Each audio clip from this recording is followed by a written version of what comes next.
Okay, wow, that's a good question. So it starts with let's start with the data. So the technology that we use to represent the planet is kind of a unique combination that came together over the last 5 years or so in the world. At Microsoft, we have a representation of the Earth that we call Bing Maps, which is essentially, think about 3D pictures of the entire planet, and then a height field that is, sort of showing you the hills and the mountains and whatnot. And then on top of that, the Bing Maps team had 400 3D cities, which we call photogrammetry. And they're basically, think about 3D photographs. They're made by an airplane that flies fairly low over a city. They take a photograph a second, and then they construct a point cloud. And then you get a 3D city that is essentially a moment in time of that city.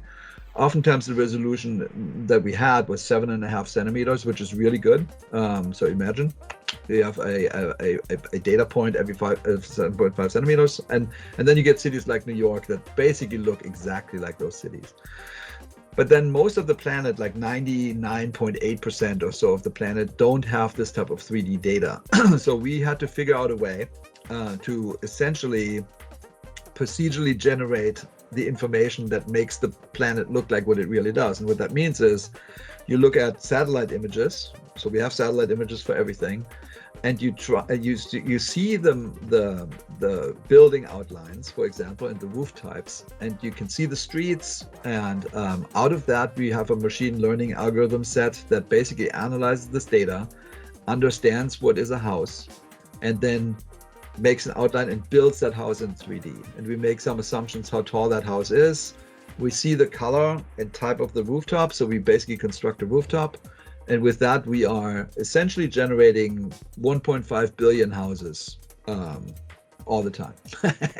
And then on top of that, there's trees, which are fairly dominant feature of the world. And you see, trees are interesting in that some are obviously really tall and it's very clearly a tree. Sometimes it's grass. It's all green, oftentimes. So you have to, again, we have machine learning algorithms that tell us this particular shape is a tree or a forest. And then we basically create a tree map. And out of that tree map worldwide, we construct 2 trillion trees. And we get new data fairly frequently. So there's satellites flying overhead all the time. The Bing Maps team gets new data, like new aerial data, and we run our algorithms on that and basically build our 3D world in runtime all the time. So that's on the construct the world part. There's other things, but those are maybe the major ones. And then it's on the rendering side. I mean, when you have something like the real world, it's very easy to see what it looks like. And when we talked to the flight simmers and what their interest was in a new flight sim, what was the most important thing for them, they actually said, the most important thing for us is VFR flying, which is visual flight rules. Imagine you're in a plane and you look outside the window and you orient yourself based on what you see outside the window. In order to do that, the planet needs to look pretty much like the planet looks. So that pushed us into a direction of getting the entire planet, the sort of the structures right, but then also getting the time of day right, the weather right, the seasons right. So we have a fully dynamic atmosphere. We have a very sophisticated weather forecasting model for the entire planet. And when you combine those two things, you basically have a 3D, what we call a 3D digital twin. And then on top of that, it's a 4D component because it's over time. So you can basically, in December, it's completely different than it would be in June, for example. So we call it a 4D digital twin, which I think it was always at the core of the dream of Microsoft Flight Simulator, that it is a representation of the planet.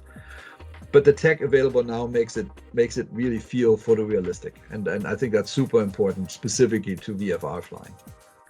Long answer, sorry.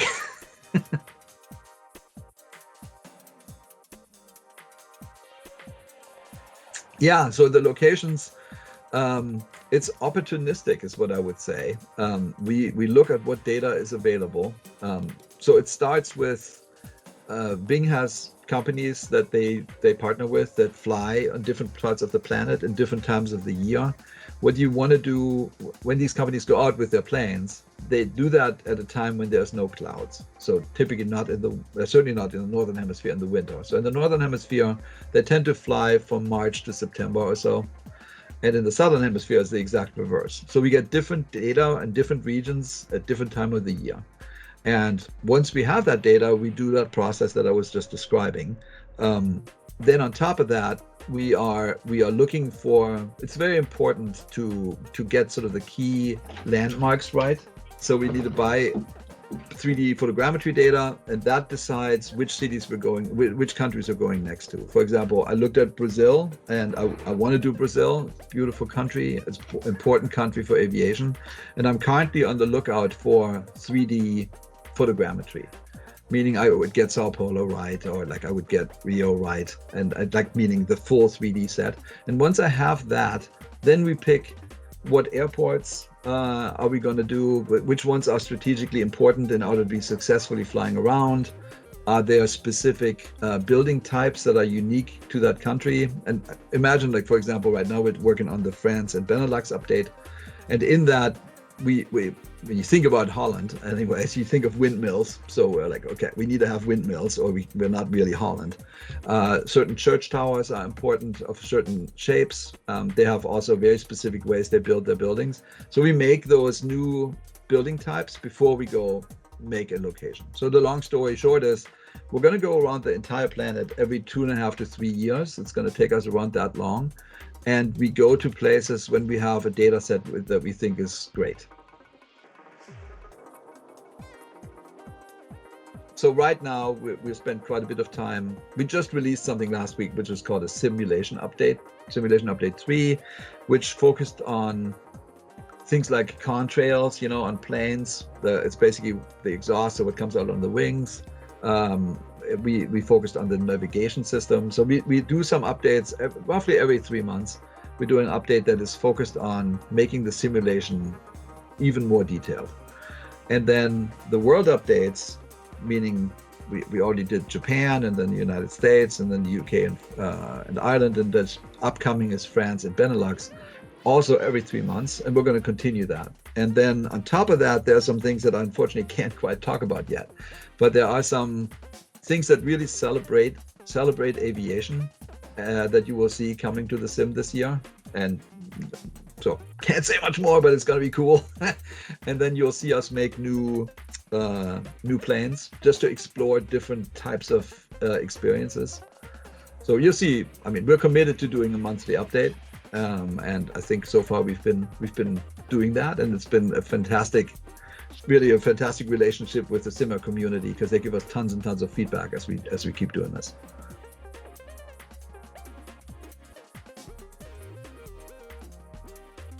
I feel good. I mean, I think like what's interesting, we worked a lot with the manufacturers of aircraft. Like we have 30 airplanes in our simulation, and they obviously all have their test pilots, and they give us a lot of data exactly how their planes fly.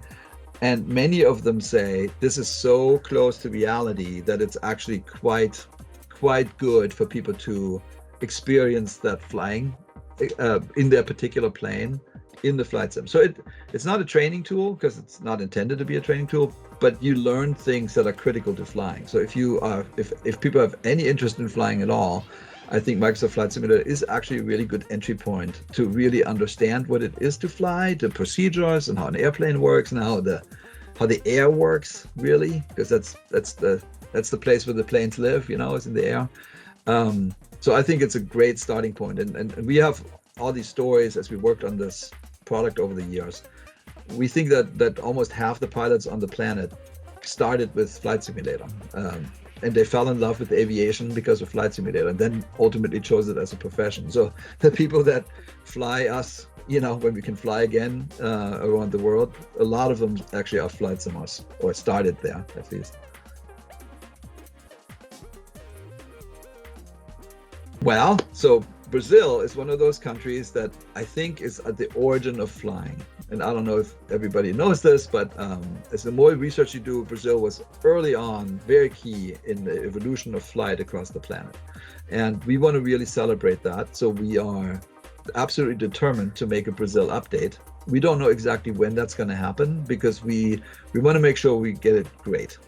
But yeah, at that point, you'll see us celebrating both the airports and the history of Brazilian aviation, and I think it's going to be just awesome.